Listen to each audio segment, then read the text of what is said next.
Well, hello again. This is Caleb Jones, and this is the Alpha Male 2.0 podcast. And before I get into the meat of this podcast, a lot of you don't realize this. I have two podcasts. I have two, okay? And every podcast I do every week. So every week I do two podcasts. I do this podcast, the Alpha Male 2.0 podcast. And if you're watching this on YouTube or any other video platforms like BitChute and things like that, if you want the podcast version, you can go to alphamale20.com and click podcast, and you can actually subscribe to the audio version of this podcast. So that's this podcast, Alpha Male 2.0, where we cover dating, relationships, anti-aging, energy, testosterone, lifestyle, crap like that. That's what we discuss here, the Unchained Man stuff. I have another podcast completely different from this, that I also do every week, called the Sovereign CEO podcast. And that's about 5 flags, business, setting up your own location, independent business, making money, international lifestyle. And I do that every week as well. And so if you go to the YouTube channel for Sovereign CEO, or you can go to sovereignceo.io or calebjones.com, either one, and you can click podcast there, and you can subscribe to that podcast. For both podcasts, I'm on all the usual platforms: Spotify, SoundCloud, iTunes, Google Podcasts. I'm on everything.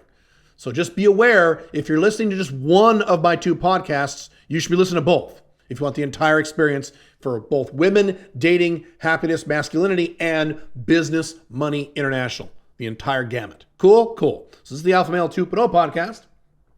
Subscribe to the Sovereign CEO podcast if you want both. But anyway, tell you a story. As most of you know, I have been married twice. I am on my second marriage, hopefully my last marriage. And I have an OLTR non-monogamous marriage with my wonderful wife, Big Firefly.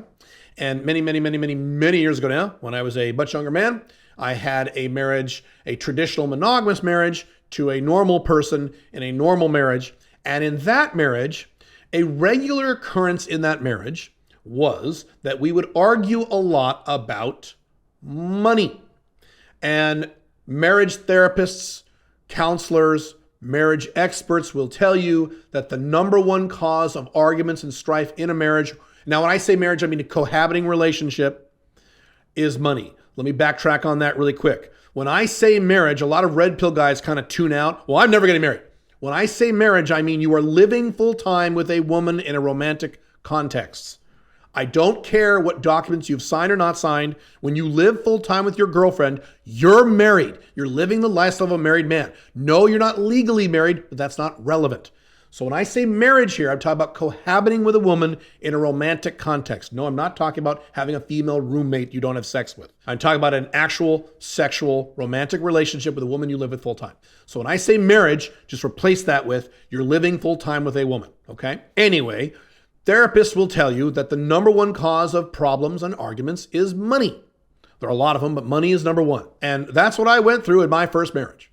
It was a regular occurrence. And I mean this, it wasn't every day, but it was a regular occurrence in my first marriage that the wife and I would argue about money. A lot of that argument was revolved around where to allocate the money in terms of how much money to spend on the children.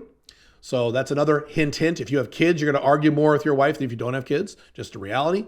So it was a discussion about that. It was a discussion about where to spend the money on what. And it was a regular, or how to manage the monthly income, how to manage the monthly expenses. You know, sometimes it'd be her bitching about, you need to spend more money on this, or let me spend more money on that. Or it'd be me going to her and saying, why the hell did you buy this? You know, why the hell did you buy this thing? And why did you overdraft this checking account? And on and on and on and on. And most marriages or cohabiting relationships, that's the norm. I remember my parents. My parents used to do this all the time. I mean, this happened all the time when I was a kid. My dad would be sitting there at the table. This is in the 80s when I was a little kid. He'd be sitting there at the table with his checkbook with his glasses on, going through the checkbook. And he'd be like, God damn it. He'd like, Linda. And he'd yell at my mom, Linda, why did you spend a bunch of money? And my mom would come and go, what are you talking about? I don't know. And she's like, why you spent this money? God damn it. And she's like, well, but I needed to. And they would argue and argue and argue and argue. And that's the norm. Matter of fact, here's a funny joke. This is true. My daughter imitates some of my family members. And so when my parents were still married, they just got divorced about 3 or 4 years ago in their 70s. Story for another time. I talked about this in my blogs. But anyway, when my parents were married, just a few years ago when my daughter was over there. It was hilarious. This is what happens when you're married and also very old. So my daughter actually acts this out much better than I can. But my mom would be in the kitchen or something, and my dad would come out of his office and with his glasses on, he'd have this receipt. He's like, "Why did you spend $237 at Walmart?" And my mom is a little ditzy. She'd be like, I think I went to Walmart. Well, I think that's when I went with Sally to go buy the da-da-da. He's like, "Well, wait a minute. Why did you go last week? You don't need to go to Walmart." "Well, yeah, but maybe that wasn't last week. Maybe it was the week before it was the date." And he would give the date of it. And they would argue and argue and argue and argue and argue. And then finally my dad would go, "Oh, wait, that was me." And he'd walk back into his office. Oh my God. And again, this isn't just my first marriage or my parents' marriage. This is everyone who lives full-time with a woman more than a year or two. And you guys who currently live with someone or are married or have ever lived with a woman, you know exactly what I'm talking about. You argue about fucking money because human beings do not know how to handle finances in a cohabiting relationship, at least not in the modern era.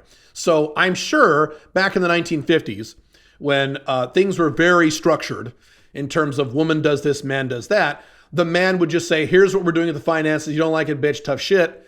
Or in some cases, the woman would say, "Here's what we're doing with the finances. You don't like it, tough shit." And there was no real arguments because one was in charge, usually the man, but sometimes the woman. And so there's no real arguments. Is that true today? No. Today, we're egalitarian. And so a woman is going to come into a cohabiting relationship with strong opinions on how to manage the money. And a man is going to come into the relationship also with strong opinions. And these opinions are not going to line up exactly. They're just not. As a matter of fact, if you're like me and you're attracted to women who are very opposite from you, which is my deal, they're going to have very different opinions about what's supposed to happen with the money. And so that's what causes all these goddamn arguments. And that is a key catalyst for breakups and divorces. And in some cases, cheating, arguments about money. Not to mention that, it's also a key catalyst for screwed up kids. So when I was a kid, I remember my sisters, when my mom and dad would argue about the checkbook, my sisters would get really scared and they start crying like, "Oh no, mom and dad are going to get divorced." So no, they're not, you idiot. And they didn't. But it also disturbs the kids when you and your spouse are screaming and yelling about money, assuming you have kids or ever want kids. Now, is this the way it has to be? No. I will give you an alternative scenario. In my marriage, and I've been together, Pink Firefly and I have been together for 7 years. Oh, no, excuse me, almost 8 years. We were just talking last night. We actually ran the dates because I have spreadsheets for all this stuff. I actually have the exact date of when we first met, our first date. We have known each other now, as of this recording, we have known each other. We've been seeing each other. Well, we've known each other, I should say, for 8 years. We've been together for 7 because we had 1 year in there we kind of didn't see each other. We'll do a video on that. And anyway, together for 7, married for 4. And almost never do we argue about money. Matter of fact, I don't remember the last time we argued about money. It's night and day from my first marriage. Now, why is that? Because I have an OLTR marriage. And one of the aspects of OLTR marriage, the first aspect, obviously, is that's non-monogamous. I can hook up with FBs whenever I want, and I do.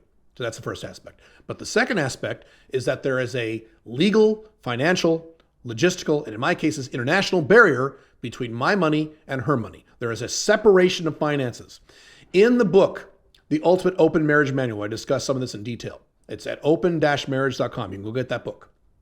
I describe in detail how to set up that system where you have separate finances 100% from your wife. And again, I'm going to call her your wife. She might just be your girlfriend, but you live with her full time, and that means she's a quote-unquote wife. Now, of course, if you don't live with a woman right now, none of this applies to you right now, carry on. Although, as I've said before, the statistics, the odds are overwhelming. You will eventually live with a woman. So you should have this in the back of your head, have this in your back pocket as one of your tools when you move in with a woman when you're in your 30s, 40s, 50s, because you probably will. The way to structure a marriage where you don't argue about money is quite simple. You follow the concept that I've talked about for many years in that you share everything, but you co-own nothing. What does that mean? Well, that means that anything you have, you share with your wife because you love her and she's your wife, but you legally co-own nothing. Everything in terms of legal ownership, and that includes money, is either 100% yours or 100% hers. So that means when you buy a house, You don't buy a house together, you fucking morons. People still do this. Boyfriend, girlfriend couples still do this. They go in and buy a house together and both their names are on the house. So when, not if, when they break up in 2 or 3 years, they go through all kinds of hell trying to figure out how to sell the house, and they hate each other, but she owns half the house and I'm trying to get the money. Oh my fucking God. You don't do that. Only one of you is on the house, the mortgage deed, what have you. When you own a car, you don't both own the car. It's your car or her car.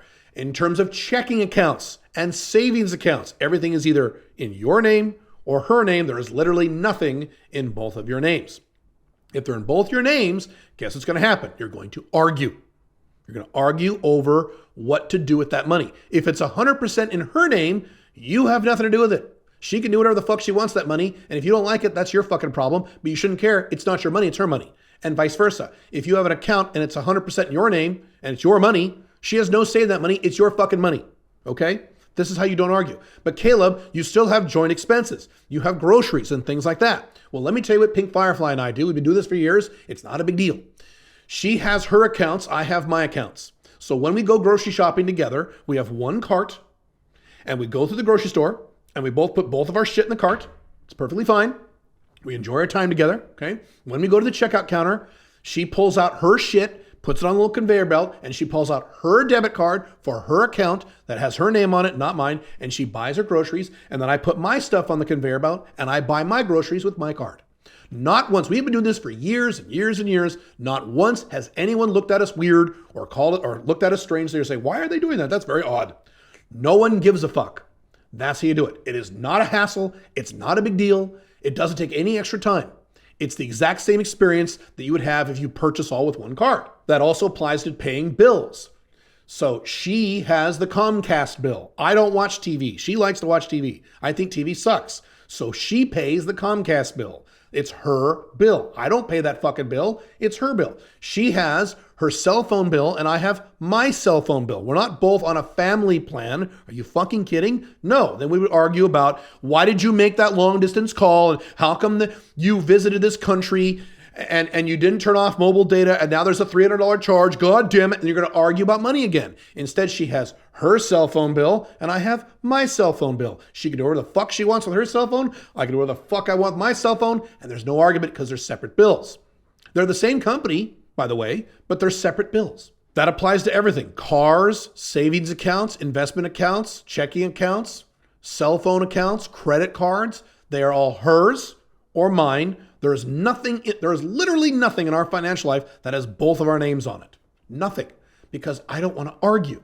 Now, that brings up several questions which I will answer. Well, Caleb, what happens if I want a more traditional type of arrangement or marriage where she stays at home and raises the kids and I go work? She won't have any money. So how do you handle that? How do you have separate finances if the woman in your life has no money? It's very simple. You give her money once a month. You give her an allowance. I don't like that word, but people like to use that word, so fine. You give her an allowance of once a month. So once a month on the 5th of every month or the 15th or the 1st, you decide the date. You either transfer from your checking account to her checking account or you hand her cash. In some cases, actually better to hand her cash because that makes the prenuptial paperwork more enforceable if you're legally married or if you have an enforceable cohabitation agreement. That gets into very complicated legalities. That's beyond the scope of this podcast. But however is appropriate for you legally to maintain a legal financial barrier between your money and hers, to maintain the enforceability of prenuptial agreements and or cohabitation agreements. Do not move in with a woman unless you sign an enforceable cohabitation agreement. You fucking moron. Don't be an idiot. Okay. But anyway, I'm assuming you did all that stuff. However you want to do that, however it's appropriate for you to do that, you give her a hunk of money once a month. Now here's what you don't do. I said once a month. What you don't do is you have her say, hey, can you buy this? Hey, can you pay for this? Hey, I want to get this. Can you buy this? Because some people have that type of arrangement where they have separate finances, but there's no structure. So the woman is constantly bugging the guy to buy shit or vice versa. Hopefully not. But the woman is making a lot of money and she's married to this low income beta male and he's constantly bugging her to buy crap. No, that will also cause arguments. You don't want to do that. So you set up a system where once a month you pay her a big hunk of money, whatever it is, $500, $1,000, $1,200, whatever your income is. More if you make more money, it's fine. If you have more kids, what have you. And then she knows, and then that money goes into her checking account and it becomes 100% hers, and now you have no say over how she spends that money. And that's a key point. Once it goes into her account, once it leaves your hand or leaves your account and goes into her account, it's 100% her money now, not yours. So if she goes out and buys a bunch of stupid shit and blows that money, tough shit. You don't like it? Tough crap. That's not your money. She can do whatever she wants with that money. Otherwise, you'll have arguments. She'll say, why'd you spend money on that? It's her money. Now, here's the flip side of this. Well, Caleb, what if she blows all the money? Here's the flip side. The deal is that she knows that's all the money she's getting that month from you. She's not getting any more money. And she fully understands this. So if you give her a bunch of money in the first of the month and she blows it all in the first 4 days, and now she's out of money for the rest of the month, she's fucked. She has to wait another 20 days for her next chunk of allowance. So she will learn very quickly to take care of that money because she knows she's not getting any extra income. Make sense? And if she bitches and moans and whines that she wants more money, despite the fact you both agreed to this plan, then you may have chosen wrong in terms of your OLTR. You didn't screen or qualify that woman very well. Most normal women who have gone through the process that I talk about, where she's an MLTR for at least 6 months with minimal problems, and then she becomes your OLTR, and you don't move in with her for at least a year or so because you fully understand what type of woman she is and what you're dealing with, and you've already had these financial discussions before she moves in, etc., you'll probably be okay. She will understand, okay, this is all I'm getting. I better not blow it all. If you have children, you would also put that under her realm. So I did this in my first marriage toward the end of the marriage. Now, the marriage was already too far gone at that point, so it didn't help. But that's what I did, and it did help, is that I would give her not only a hunk of money for her, but a hunk of money for all the kids. And so all the kid groceries, kid toys, kid clothing, her groceries would come out of her account.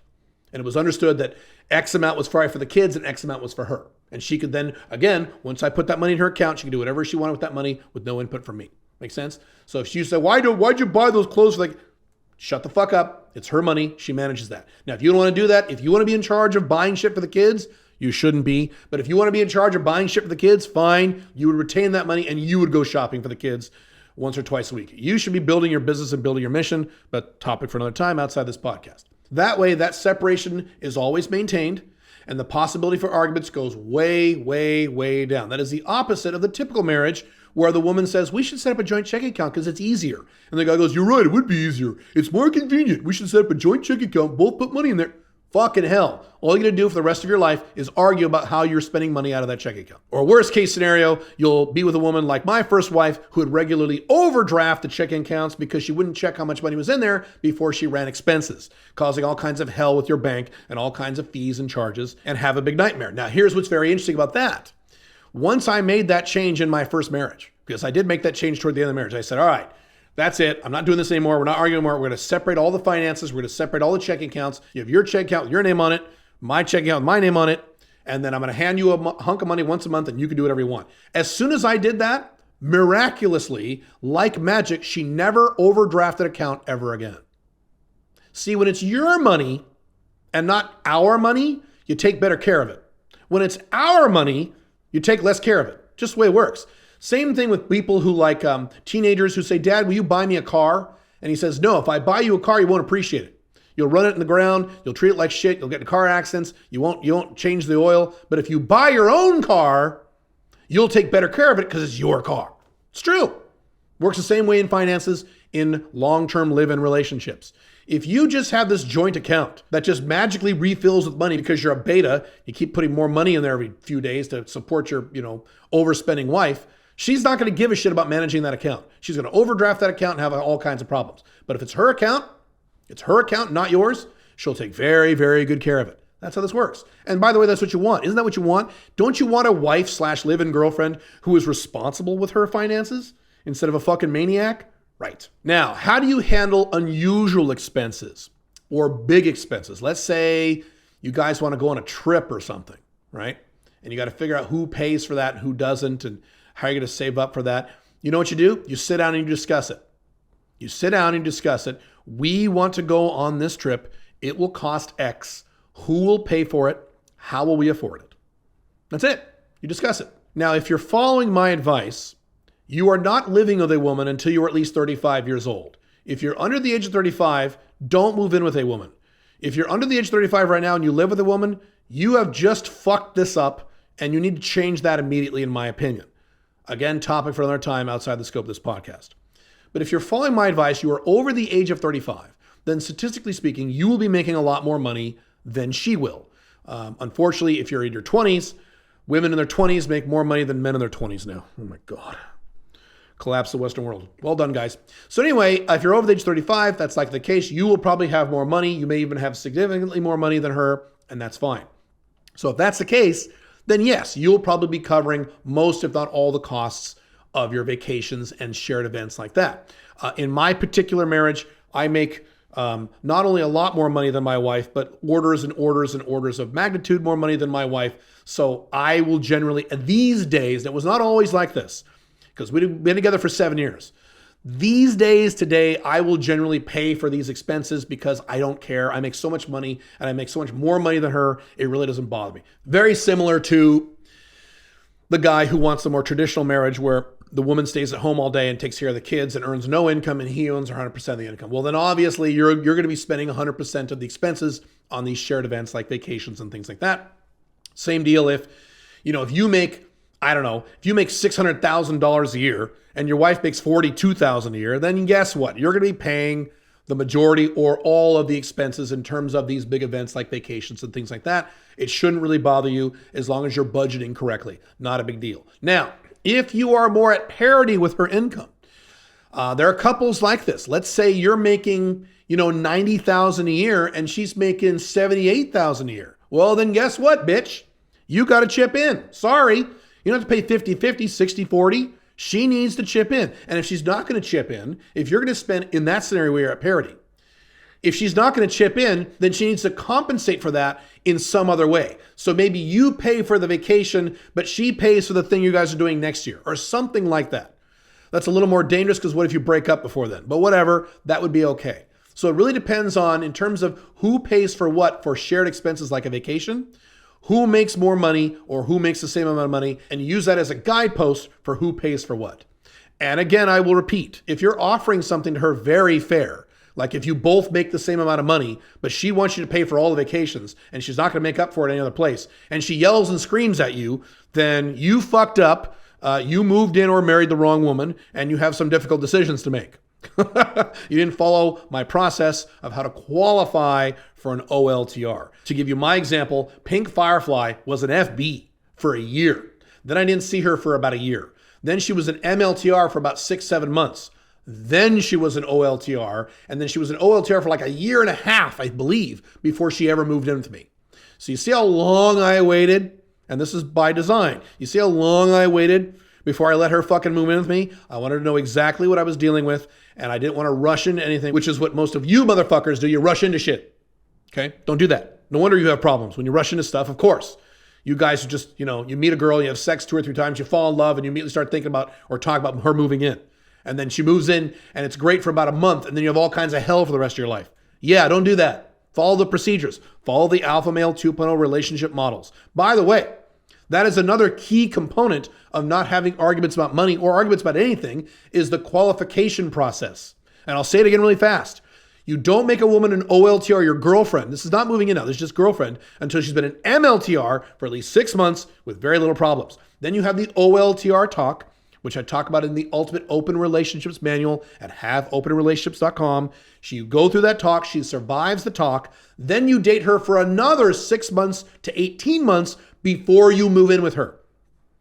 If you follow that procedure, which virtually no man does, the odds of you having problems and drama in your live-in, marriage, or relationship drop like a stone because you've covered all the bases. Number one, you know what you're dealing with. You know how she reacts to things like money and finances and things like that, number one. Number two, she already knows your systems.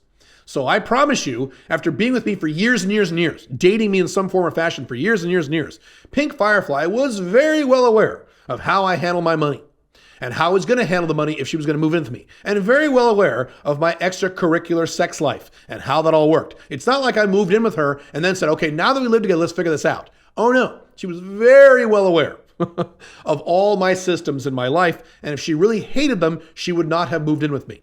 Make sense? The last component to this, and it is a lesser component but a critical component, is what I mentioned earlier, prenuptial paperwork. That means that your wife or live-in girlfriend fully understands from legal documentation you've made her sign, witnessed by judges and or attorneys, that if she leaves you, she gets nothing in terms of money, or close to nothing depending on your income. She doesn't get anything.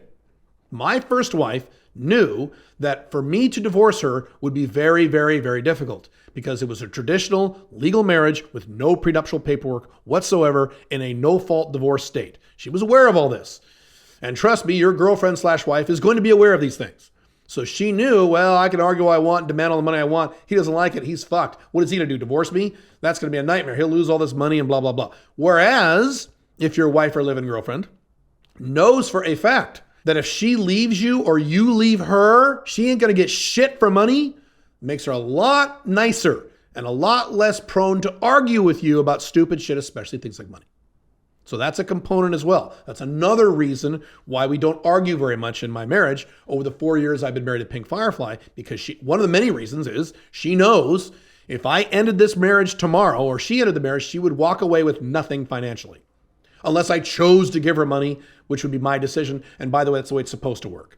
If you break up or get divorced, if the guy wants to be nice and give her money, that's up to him. But he should not be forced to at gunpoint by the government. And she knows, especially with my Five Flags lifestyle, all my international investments that really could not be touched by the American government, even where she were to pursue something like this, she knows she'd be in big trouble financially. Not big trouble financially, I shouldn't say that. She wouldn't be in big trouble. She's an intelligent person. She has a lot of business experience. She has a pretty good resume. She could get a job and pay her bills. But she knows she would not get any free cash from me. She knows this, okay? And so that helps. It helps a lot. And again, I've done it both ways. I've had a marriage where the woman knew my financial balls were in her purse and she could do whatever she wanted because there was no prenuptial agreement. And I've been in my current marriage where she knows she gets nothing if she leaves or if I terminated the marriage. And what a world of difference in terms of happiness and harmony in these relationships, including in how we manage our money. This is a very big topic. If you want more detail on this topic, or if you want me to do a podcast on how to handle money or expenses when you don't live with a woman, that is an entirely different topic. Let me know, and I can certainly do that as well. Have fun. I will see you in the next podcast, either the Alpha 2.0 podcast or the Sovereign CEO podcast. See you next week. Bye.